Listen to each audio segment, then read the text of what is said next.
definitely. I'm sorry, Dallas is cooler. Okay, Dallas.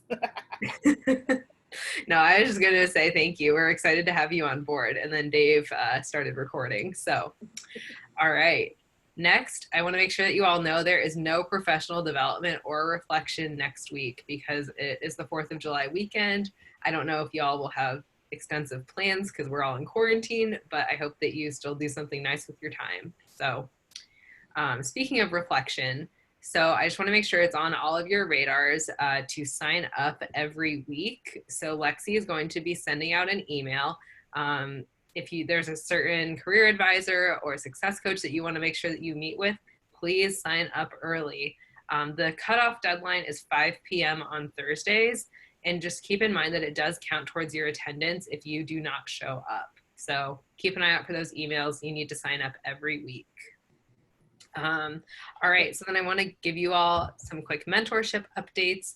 So I think a lot of you have gotten your introduction email to your mentors. Some of them are still going to be going out tonight, possibly in the morning, but goal is to get them all out by tonight.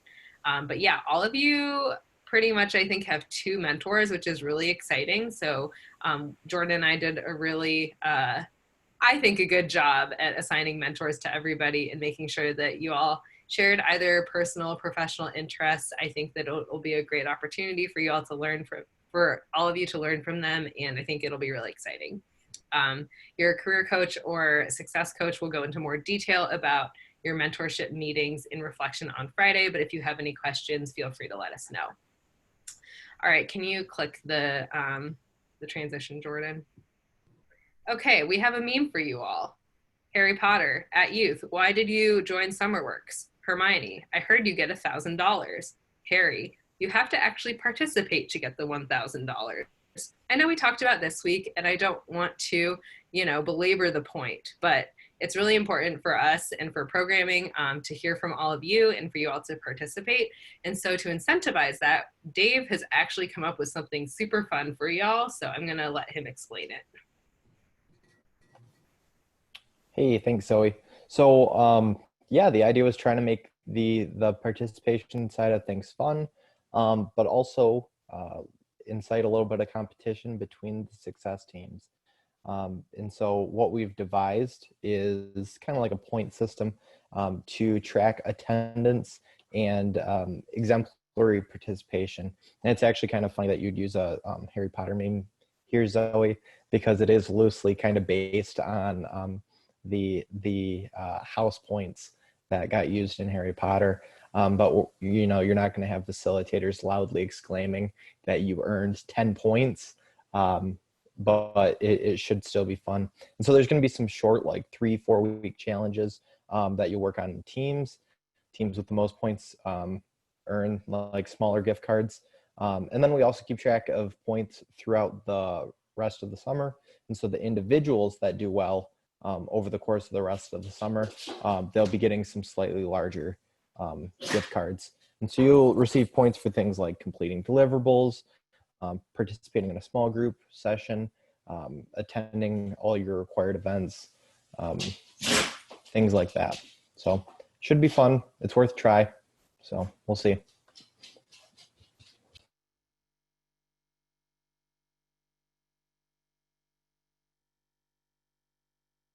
All right.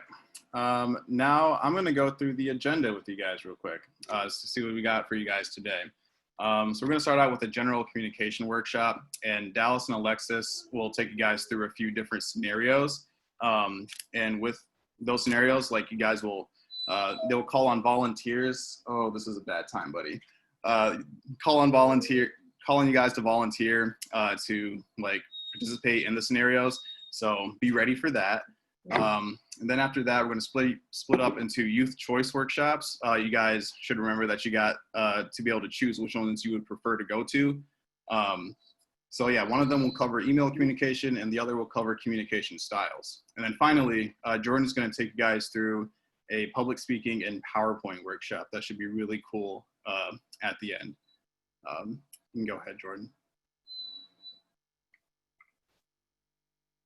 All right, so before we get into all this, I'm going to go over briefly just some components of the communication process, communication in the workplace, just things to consider when you're communicating, I guess. So yeah, think about who. Thinking about who you're about to deliver a message to is important. You have to consider like what their communication style is, along with other relevant factors. And we'll get into more of those as we go on. And then what are you trying to communicate? It's important to check yourself on this before sending something or saying something. You don't want anybody to misinterpret the true intention of your message. And then like why? What is the goal of your communication? It might, if you have a coworker who isn't responsive to your emails and you decide to have a conversation with them, is your goal to get an answer to the email you just sent, or do you want them to be more responsive in the long term? And there's like different ways to do that. We'll get into that as well. And then you got to think about when will you communicate the issue or question? You have to consider the level of urgency behind what you're saying or writing. And also like what time of day will allow people to see or hear your message, if we're talking about email specifically. So for instance, if you need an urgent response on a project, you probably shouldn't send that email at 1 a.m. People aren't going to see it unless they're just out here like that. All right, and then we get into the how. What channel or like method or medium, so like whether it's, in person or over the phone or through email, are you using to communicate? How will you deliver that message? If your manager and if you are a manager and you need to give an employee just constructive feedback, how would you do that? Should you do it like via phone or email or in person? Like there's a lot of different answers for like different instances there. So yeah, these are all things to consider like before you make a communication in the workplace, and we will go through like a lot of aspects of that stuff. But now Dallas and Alexis are going to take you guys through some workplace communication scenarios. And remember, you guys are going to be called on to volunteer to like act these out in a way. So please be ready for that. So yeah, Dallas and Alexis.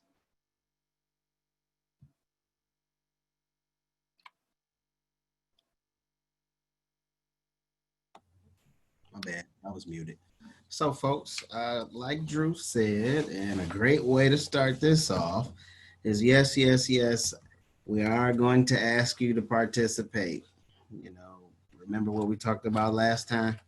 I mean, the cool part about it is that we actually been bragging on you all a little bit, comparing it to our Thursday session. We've been saying, oh yeah, the Tuesday group, has been doing this and has been doing that. So your reputation kind of precedes you all. And I hope we can kind of keep that same energy. You know what I'm saying? So with that being said, I'm going to be such the gentleman that I am and let Alexis go through this first scenario for us.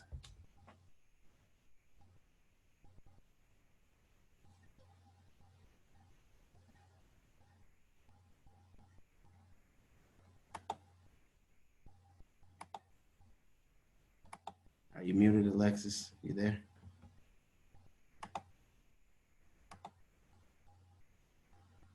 Sorry, guys. I got to get used to that.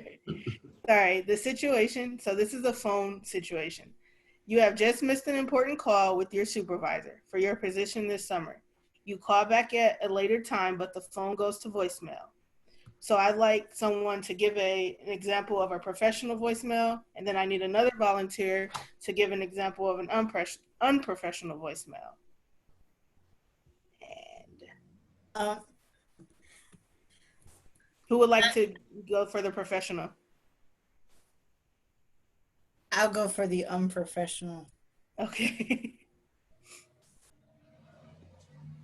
And maybe you all can help me since I don't know many of the youth. Maybe help me pick someone to. All right. I will help out with that one. Let's go with Jack. I'm doing the professional one. Yes, sir. So I'll be like, sorry to miss your call. Wait, no. start off. Hello, this is Jack Lyons. Sorry I missed your call. Please leave your number and I'll get back to you as quickly as I can. Okay, so what if you made the call and you were Oh, actually I made the call. That was still good. Don't get me wrong. That was good. That was good. So I made the call and like the person didn't pick up and I'm leaving them a voicemail. Okay. Yep. Hello, this is Jack Lyons. I was calling you in regards to a summer position and I was wondering if you could call me back at whatever number. Okay, bye-bye. Thank you, bye-bye. Good. So before we go into, before we dissect that, Bree, can you give us an unprofessional one? Yep. Hello.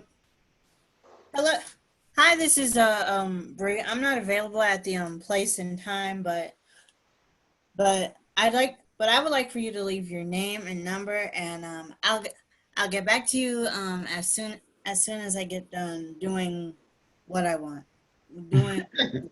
Doing doing the thing I was doing. Thanks. Bye. Bye. That's good, Bree. Okay, so can anybody give us some feedback on that? What were the ups? What were the downs? What did you like? What didn't you like?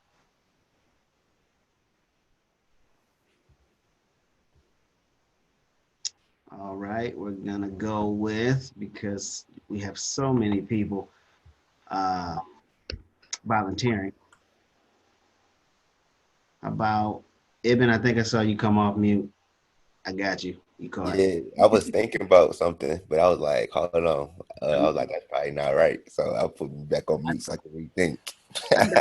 Give yourself credit, man. What you think? It's all your opinion, and we're gonna kind of weigh it up against what we know.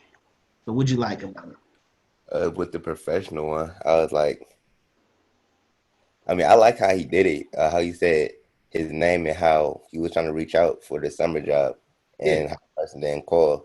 He did it all right. And he said, like, please call him back at his number. Yeah. I was like, to me, that was all smooth. So I wasn't thinking like if there was an issue with that. Well, no, we needed that too. That's good. That's good feedback, brother. Thank you for that.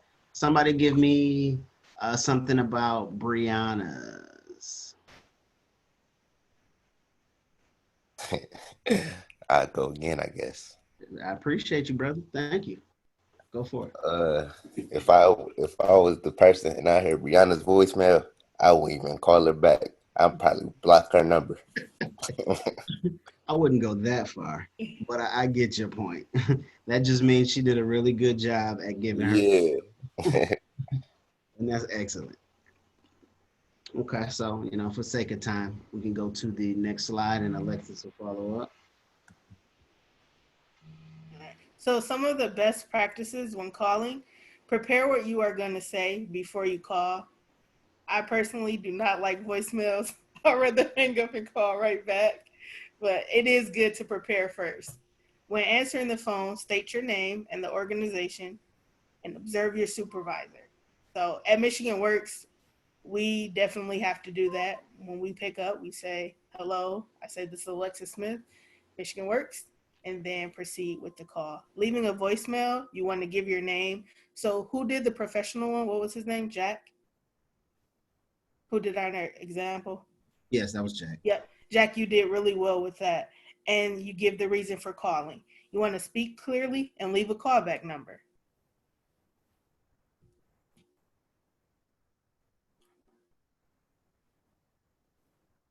Okay, so next up, I'm going to do this one, guys. I'm going to need 2 more volunteers.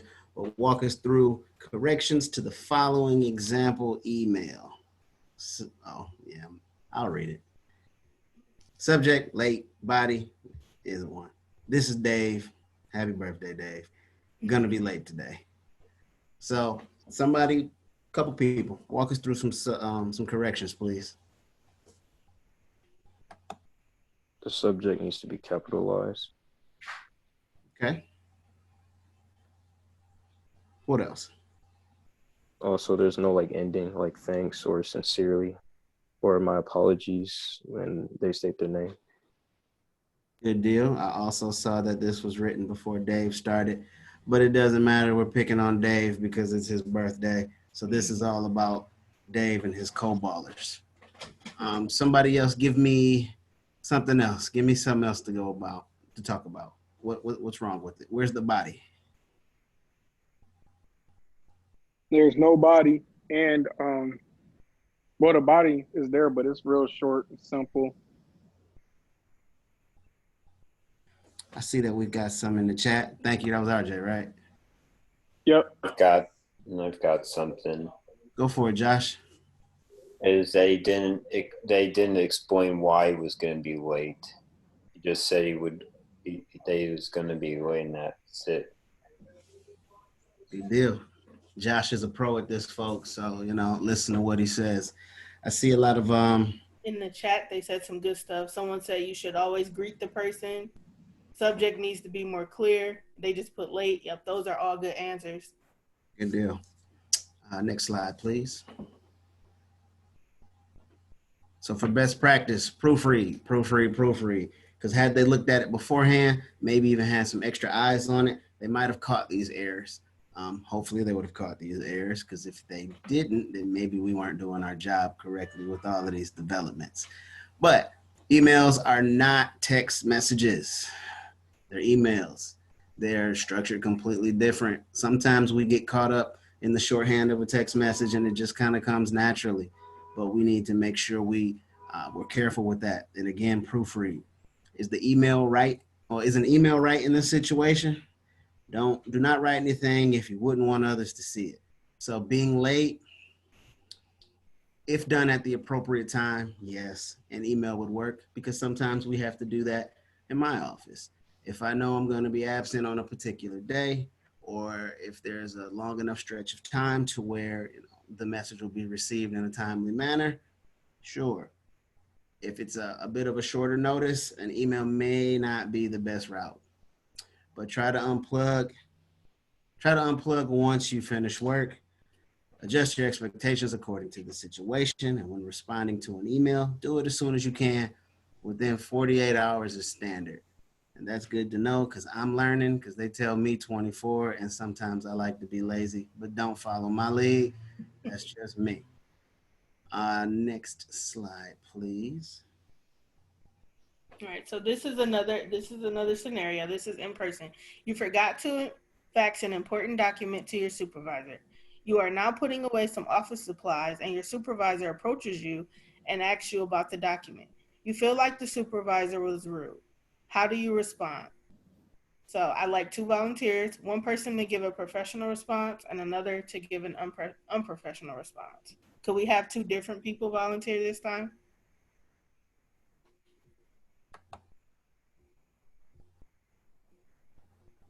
Allison, you're a little quiet today. Would you like to give one of these? Sure, I guess. I guess I don't like that you're being rude. How can I help you, I guess? I don't know.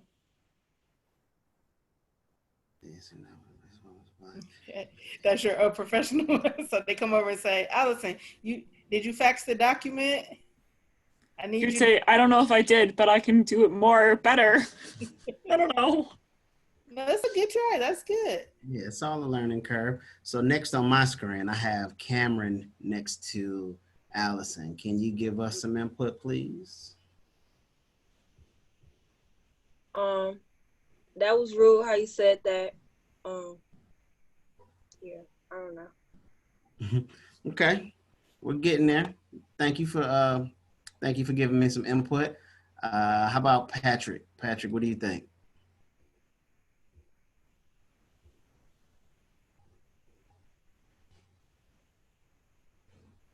Okay, maybe Patrick stepped away for a moment. I'm gonna try one more person. How about Jamie? For unprofessional, okay, I would say, honestly, I didn't do it because I forgot. I don't appreciate your attitude. Yeah. Way to tell them about themselves, right? Okay. So can we go to the next slide, please?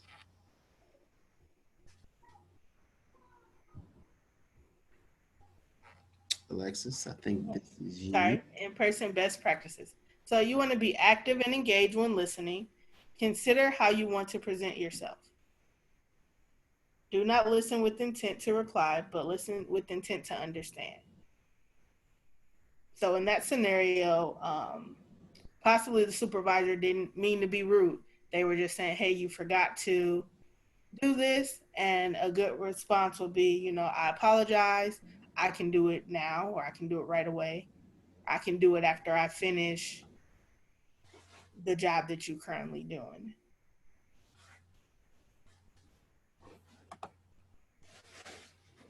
All right, there we go. So, kind of overall, guys, we've had 3 different scenarios here. What did you learn? Tell me some things that you may have gained from this.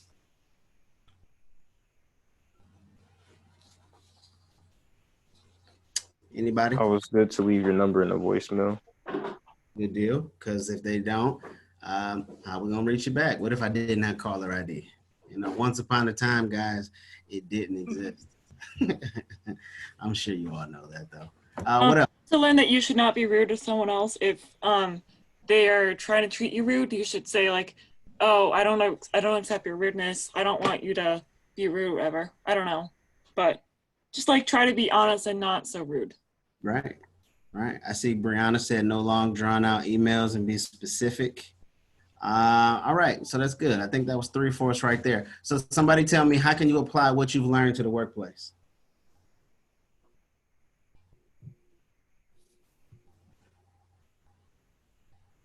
Okay. How about Antonia?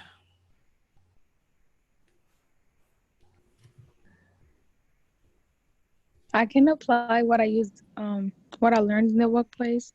So when I'm late, I can just call my manager and tell them, like, "Hi, I'm Antonia. I'll be a few minutes late." Yeah. Good deal. All right. All right. All right. So overall, folks, yes. There's a right way and a wrong way to do everything. You know, we need folks to understand, of course, who we are, how to get back in touch with us, maybe what happened or the reason for our call. Definitely a name, definitely proper greeting and proper closures. So it's all about professionalism, as we've learned many a year. You know, I feel like we've kind of drilled this home. And for some of you new folks, you're lucky. But, you know, just kind of follow these tips, these little hints, and you should actually, you know, get to kind of forming something that you like to do, like a go-to, something that makes you, you know, I don't know, that helps you relay the message. There we go. And I'm stumbling over my words, so I'm gonna go ahead and I'm gonna pass it on. Yeah, thank you, Dallas and Alexis, for facilitating all that. And thank you guys for all of your participation. So yeah, we're gonna be transitioning to youth choice workshops. And as a reminder, one of them will cover email communication. So you get a little bit more in depth on the little email you guys like went over. And then the other will cover communication styles. So like if you don't know what those are, you'll learn about what those are and how they're important in the workplace. Also, one last note, if you did not RSVP for either workshop, you're gonna be placed randomly. So them's the breaks. All right, so yeah, with that, we're gonna transition to our breakout rooms, youth choice workshops, and we should be back here around 7. See you guys.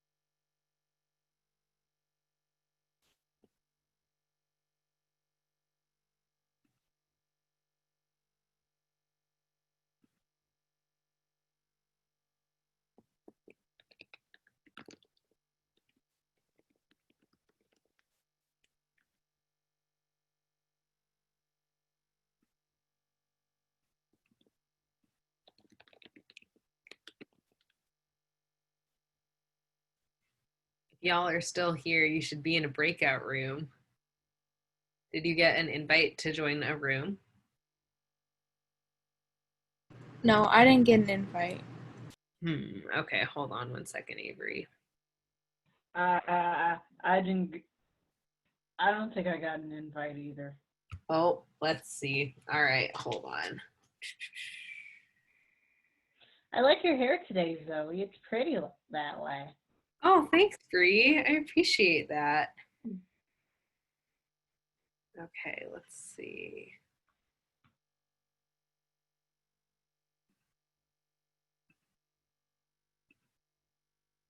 All right, you should get one in a second here, Bree.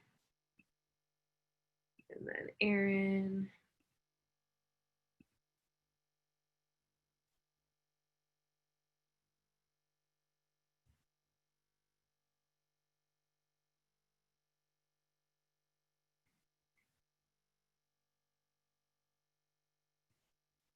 So Lisa, I don't know if you can hear me.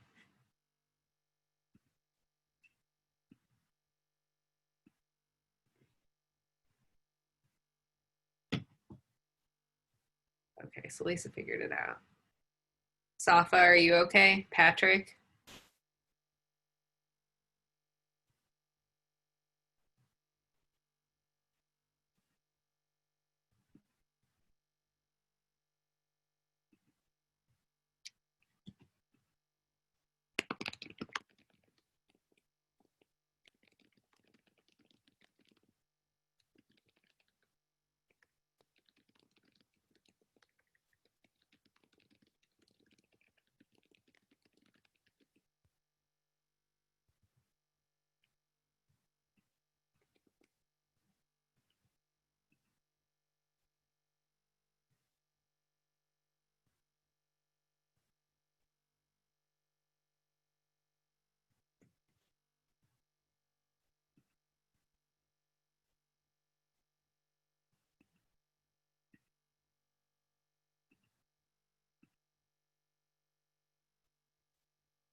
Hey, RJ, sorry.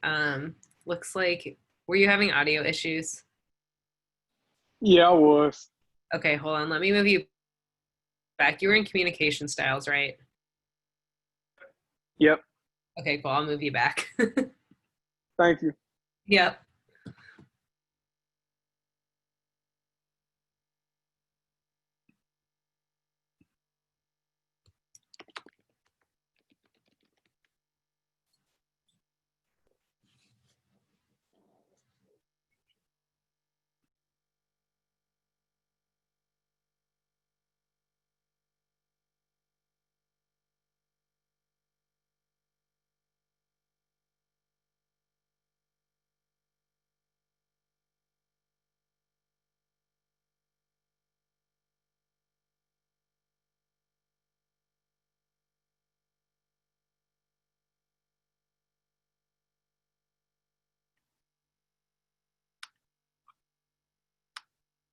All right. Is everybody back now? Oh, okay.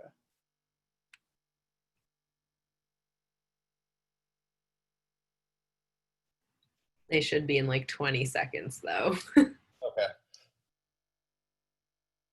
These are the best parts when we're just here looking at each other.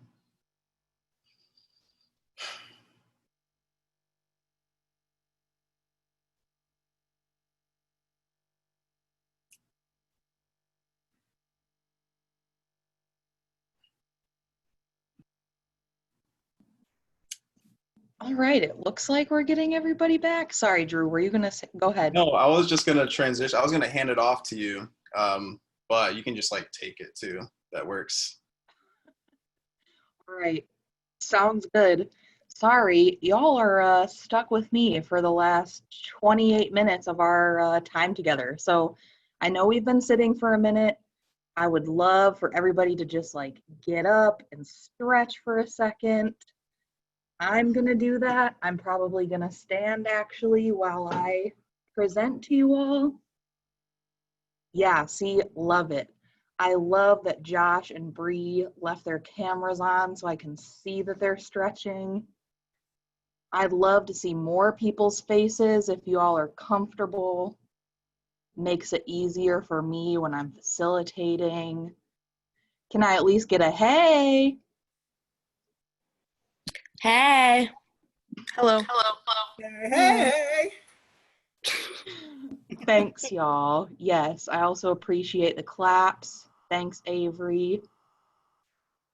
It does look like people are about to go run track. Believe it or not, I used to run track, and if any of you have seen me in person, I'm pretty short, and I actually ran hurdles. And back in my day, I was pretty good at it. Not to like, talk myself up, but yeah. Slight flex. Yes. How short am I? I am 5'6". They don't call her Jordan for no reason. That's right. All right, everybody feeling good? Stretched out? Yeah, okay. 5'6" is average to you, Zoe. All right, let's go ahead and get started. I've got quite a few things I want to go through, so I think Zoe's gonna share the slides for us. Bree is 4'9". All right. It's true. I am. I'd be like real tall standing next to you then. That would make me feel good. All right, so I'm gonna talk to you about public speaking. So we can actually go to the next slide. So why are we here? According to the National Association of Colleges and Employers, they did a job outlook report. So I believe they do this annually.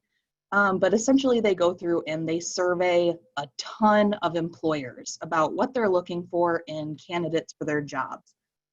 So they actually rated verbal communication skills as the most important skill for job candidates.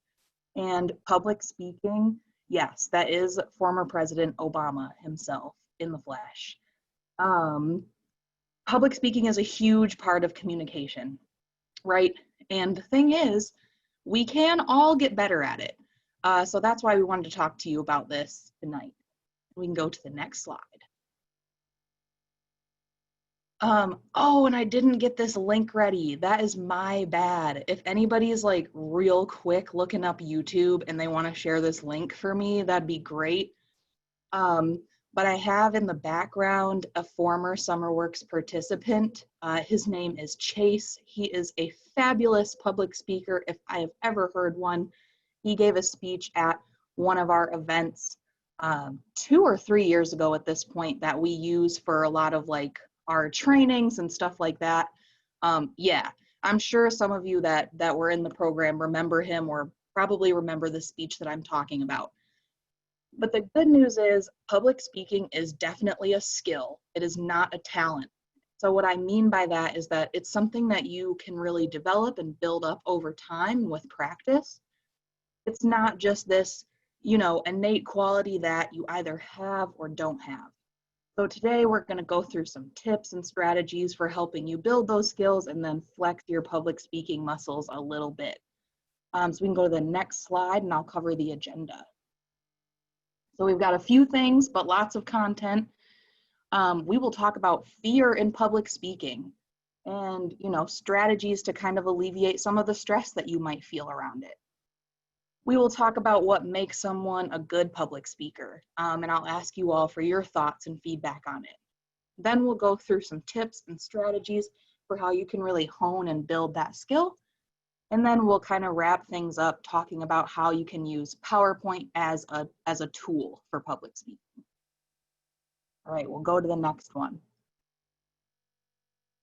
And I've got a little Zoom poll prepared for you all. So I think Zoe's going to put that up for us. So go ahead and respond. It's anonymous. I've got a scale here for you. So on a scale of 1 to 5, how do you feel about public speaking? 1, I would rather confront my greatest fear, or maybe second greatest fear if public speaking is the first. 2, 3, you're right in the middle, you're indifferent. You don't really feel one way or the other, all the way up to 5. I'm a pro at this. I don't get nervous. So we'll give you a couple of seconds to respond.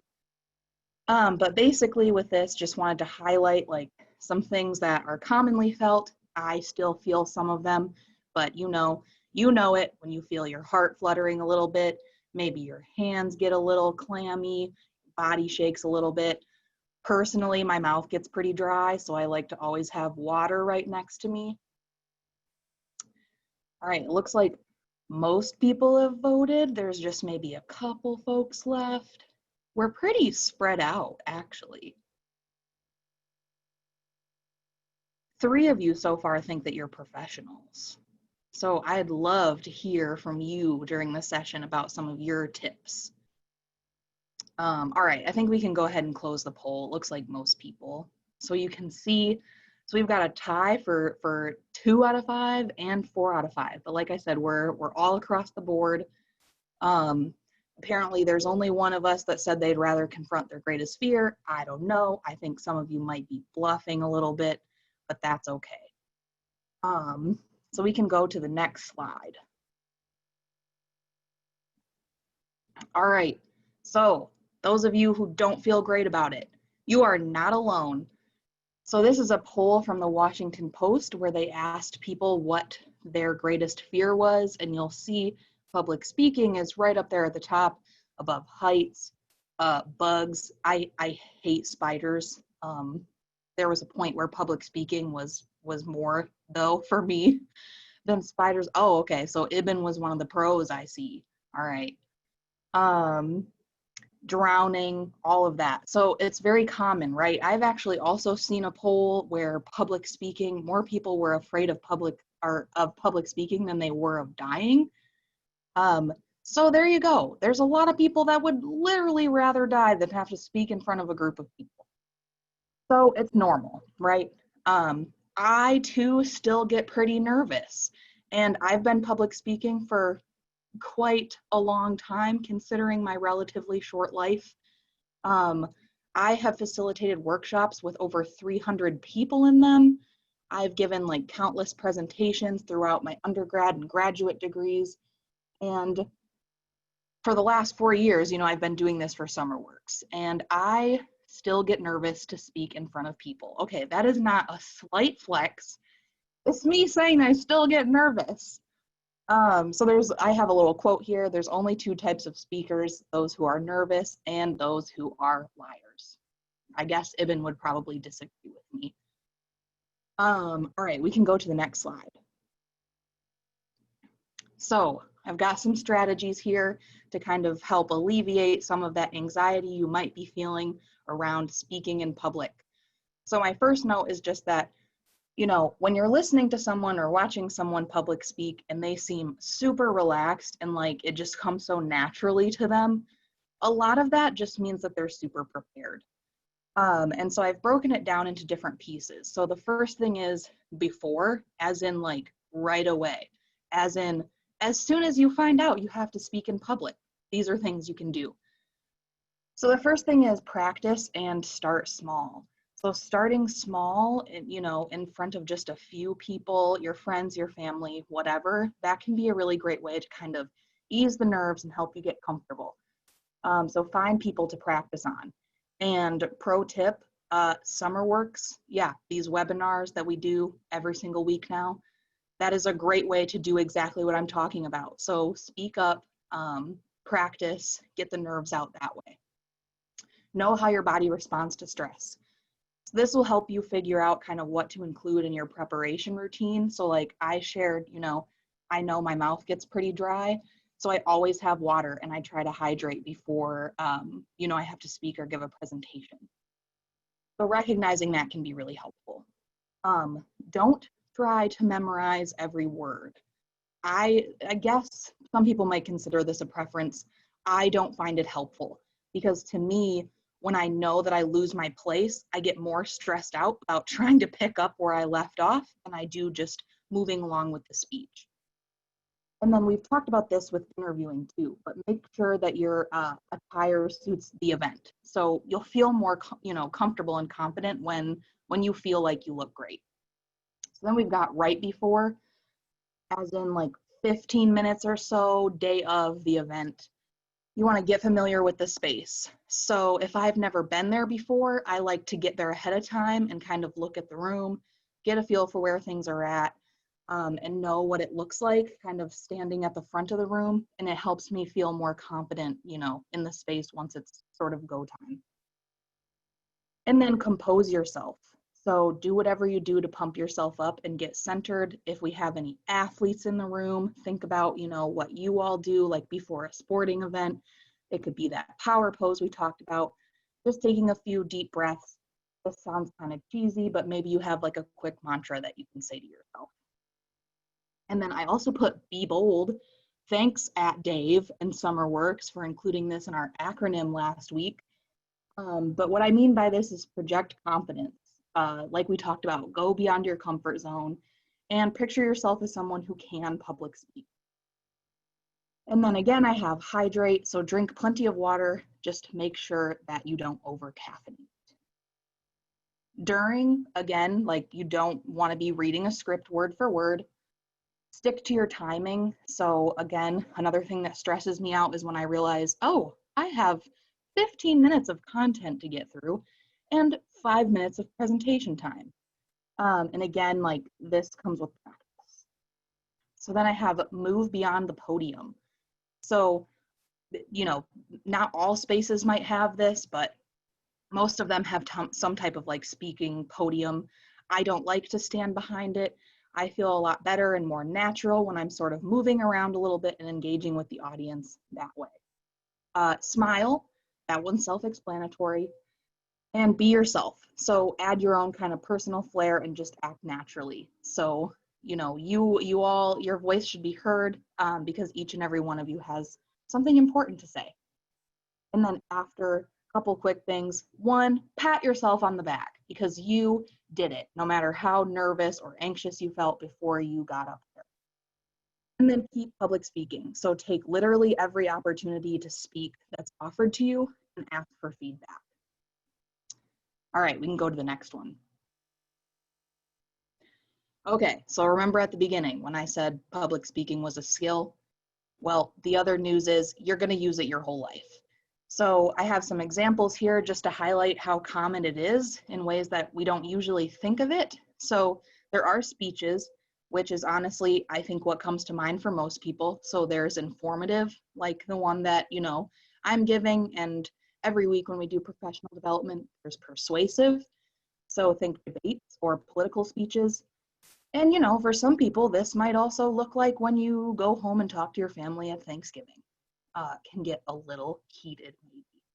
And also at special occasions. So weddings, graduations, things like that. But also there's really common interactions that we do all the time that involve public speaking. So job interview, elevator pitches, we'll get to that later in the summer. Presentations for a class or for work, those are really common. Even meetings. So like Zoe and I have presented a few times at staff meetings for work. And also just telling a story. These are all things where you're using a lot of the same skills and really are examples of public speaking. All right, we can go to the next slide.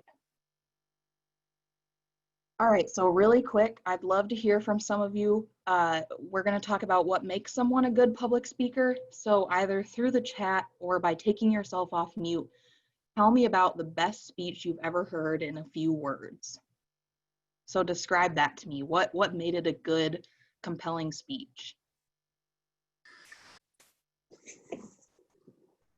I would say that a good speech would just have good eye contact always and not talking super fast. Yep, great. Those, I actually have both of those. See, I don't even need to do this. Y'all could have just presented it for me. Definitely eye contact and remembering to slow down. We, by nature, talk really fast.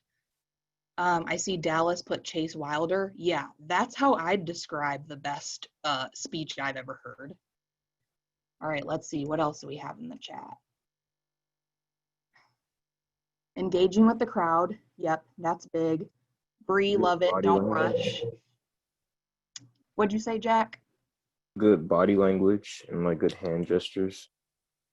Yes, exactly. We'll talk about that. I'm a hand talker, so I have to like, luckily you all are spared from that because my hands are under where the camera level is, but that's something I have to be really mindful of. Chase actually went to my school, so I saw his graduation speech, and that was really, like, inspirational power. It was really good. Yeah, so I hear inspirational, powerful. Yeah, Chase is really, really good at that. He can really win the hearts and minds of people when he talks. All right, anybody else want to add something? The person said some things that I could relate to. Yeah, so making it relatable, right? Being able to speak to your audience and what matters to them. These are all great points. Let's go ahead and go to the next slide. Think happy thoughts. Yes, that's a great way to prepare, Bree. So for this part, so we're going to talk about some tips to kind of build this skill. I've broken it down into two parts again. So the first one is preparation. So these are tips specifically on how to prepare. So again, take every opportunity to speak. The more you practice, big and small, the more comfortable you'll feel. Also, you'll see Zoe outed me as a huge Office fan, so naturally I had to include an Office meme. I don't know if y'all even watch that show or if that's like, I don't know, too old for you and not cool, but you're missing out.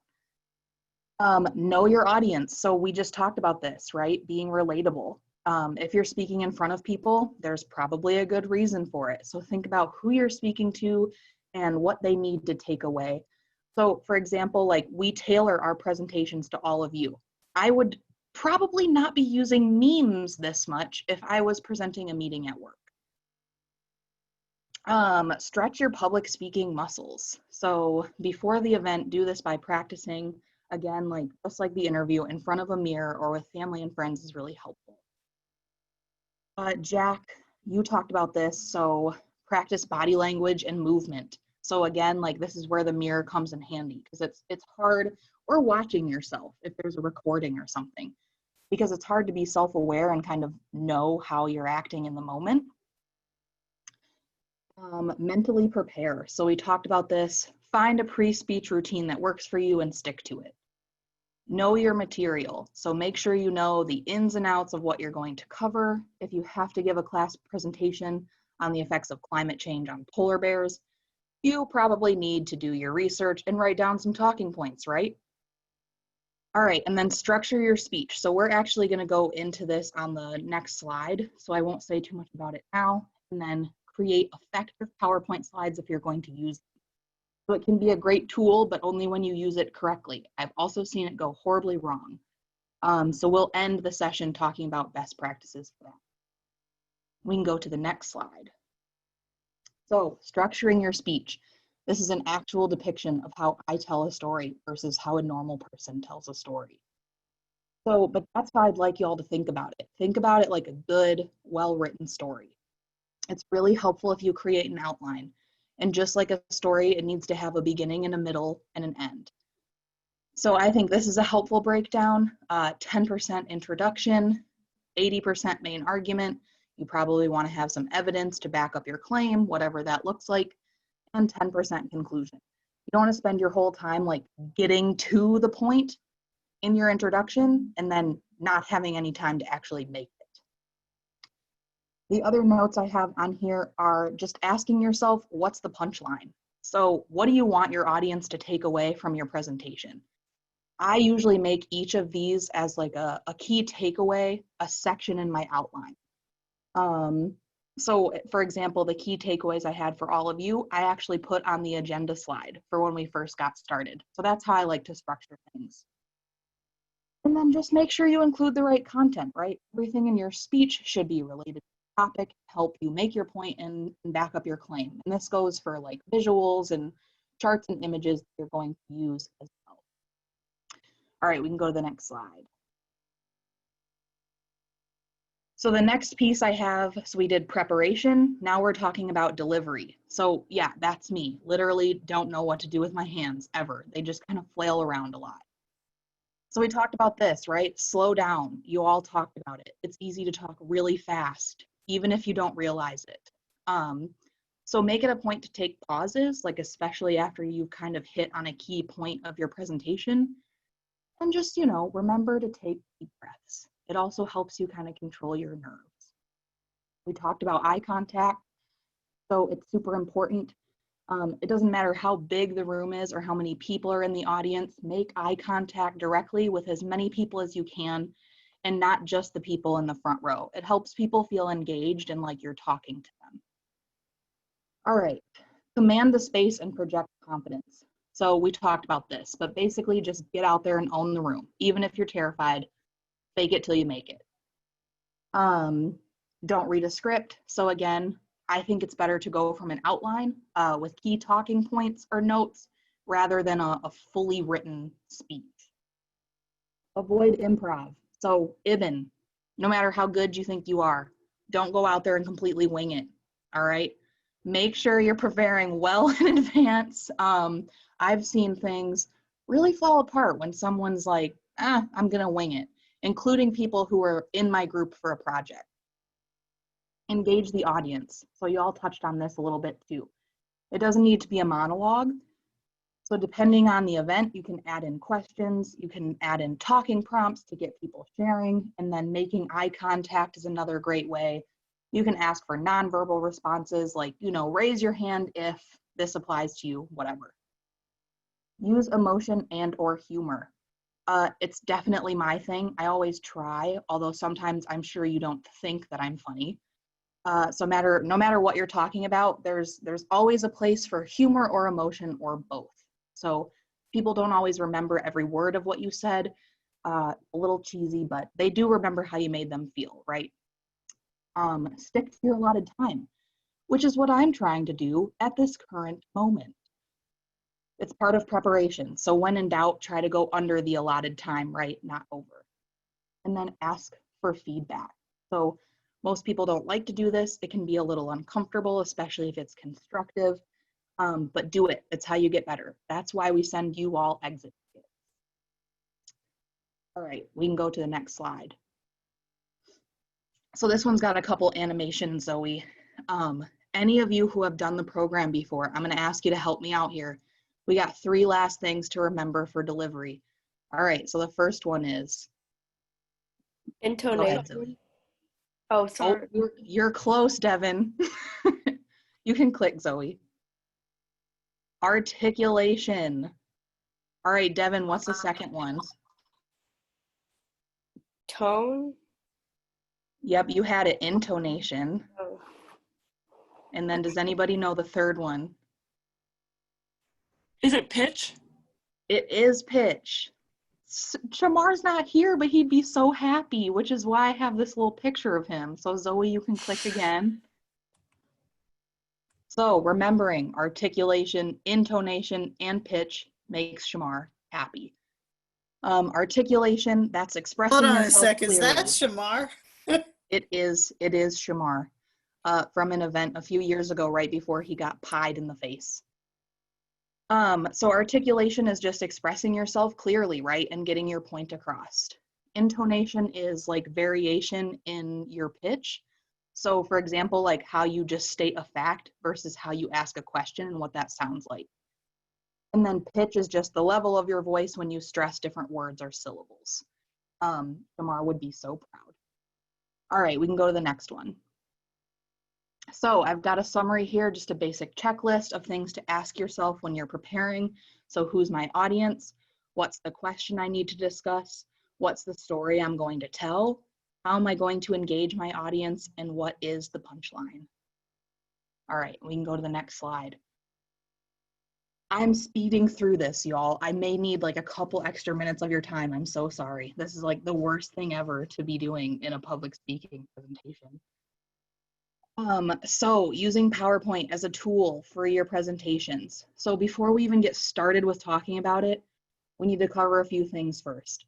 Make your speech outline first, then your slides, not the other way around. And just remember, all eyes should be on you. So your audience came to listen to you speak, not read your slides. So they should be a visual tool that kind of complements you, but not something that's distracting.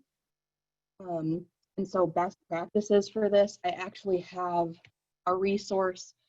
It's not the easiest thing to read, but it's the best thing I could find. So I dropped it in the chat. You can reference it. The first thing is keep it simple. So don't go wild with colors, different fonts, a bunch of images, etc. Use a consistent theme. So if you're going to use a template on PowerPoint or Google Slides, use the same one throughout the entire presentation. Don't just like combine random themes. And then if you're not using a template, just try to stick to the same color scheme and fonts. So I like to choose like one font for my title and one font for like the body information on my slide. And use easy to read fonts. So I put some examples in here of like, I didn't know if people knew the difference between a serif and a sans serif font. So like Times New Roman versus Arial. You see how Times New Roman is a little harder to read there. The sans serif font is kind of the standard practice for presentations. And then universal accessibility in terms of people being able to see it, you want to try to stick to font size 24.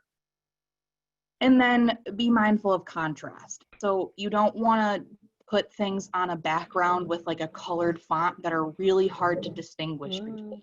Hello? Same goes for pictures. So then I have high quality graphics. Please do not use clip art or like the cartoonish art that you find in PowerPoint.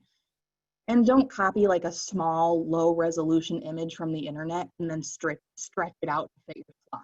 That's not gonna look good. I did include a link. So flaticon.com has a ton of free graphics. Like you can search anything and it will pop up. They're free to copy and they're vector images, which means like you can stretch them as big as you want and they never get blurry. All right. Use the right graphs at the right time. I am a data nerd, so I could literally use a whole session to talk to you all about this. So I have some more resources. I'll have Lexi put them in the email, recapping the session. Just know you can make really great graphs in Excel. You don't need some like fancy software, and then you can copy them into your PowerPoint. And a few quick tips about like choosing the right graph. Use the right chart for the right data. So like pie graphs only work for percentages, right? Is an example of that. Limit your colors. Don't use some like weird chart background or a border. And then use simple text.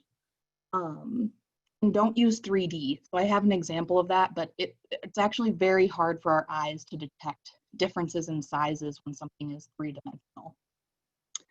All right, keep it to one topic per slide. So one main idea per slide. You don't want a bunch of information. And then limit bullets and text. So again, like your audience should be listening to you, not reading your slides. Our slides have more on them than I would like, but that's intentional because we want you all to be able to reference these slides as a resource when the session is over. So there's more of our talking points actually on there for you to read later.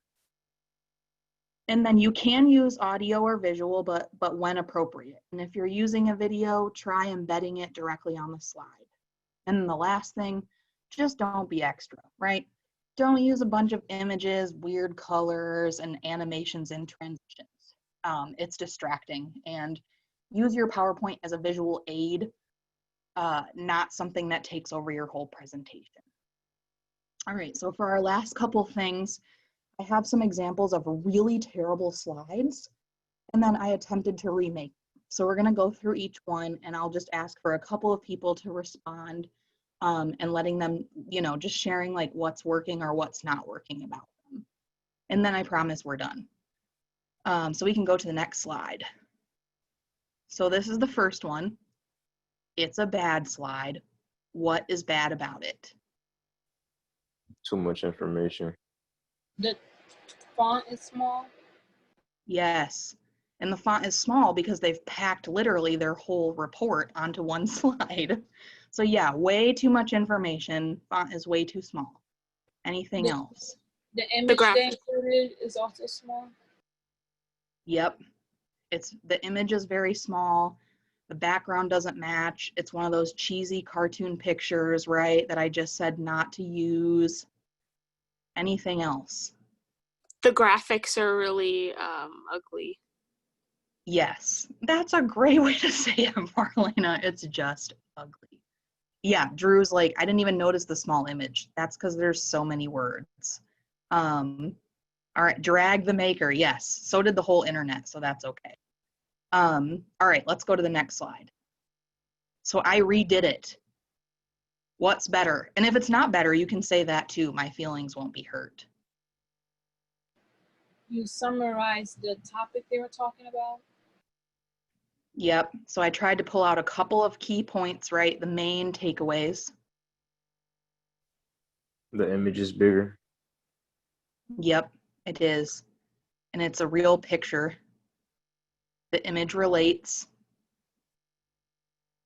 It makes you hungry. It is a delicious picture of fruit. All right, yes, it's cleaner, right? Has a couple of main talking points, high quality image. Perfect. All right, next slide. What's wrong with this one?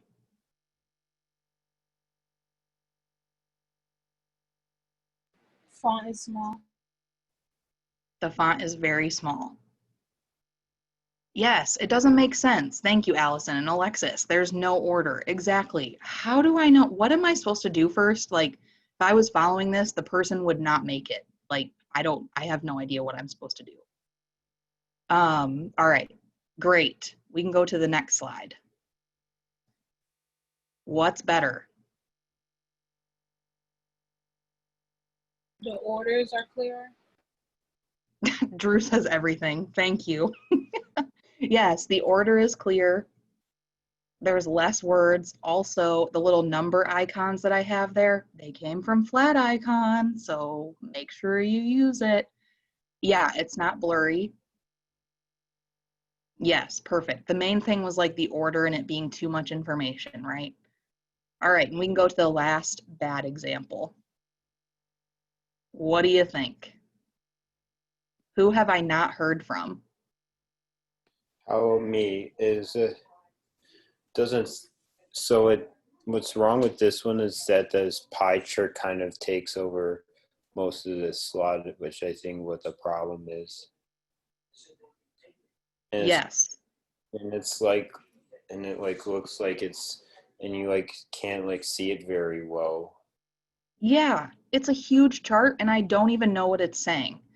Abdullah, it's definitely supposed to be percentages for a pie chart. Those are just numbers. They're literally counts, not what you use a pie chart for. A couple other things, because I told you I was a data nerd. Again, like, see how gross that looks being 3D? It doesn't help at all. Like, it just makes it more confusing for us to look at, right? And also, there's way too many slices. You don't want to use a pie chart if you have like 8 or 9 slices like this one does. It's too hard for our eyes to detect the difference. And that little 2, it's not even showing up. Anything else? Yeah, the numbers are out of order. I'm not sure if this counts, but it's outdated. It's outdated, you said? Yeah, so I mean, that is something that's probably an old slide. But the other thing is too, like, you can just create a slide at the end of your presentation that has your sources. It's pretty distracting to put them on the bottom of the slide like that. The other thing I would say is like the colors, right? There's not really great contrast. So particularly if you have like a visual impairment, it could be really hard for you to pick up on those slight kind of color differences and just kind of make everything blur together. All right, you can show the one that I remade. I know it's a little small too because we're not looking at it on like a huge screen. So what do you think?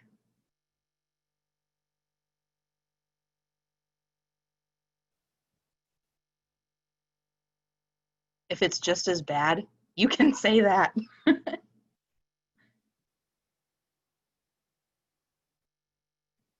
Okay, it's more clear I to what mean, we're it's, looking at. Go ahead, Jack. yeah, I was going to say the same thing. It's easier to understand. I've also put the numbers. So again, if you're going to do numbers, like a column chart like this is better. They're also in like descending order, right? So they're all lined up and you can tell what the order is. Yes, I agree. The font should be bigger.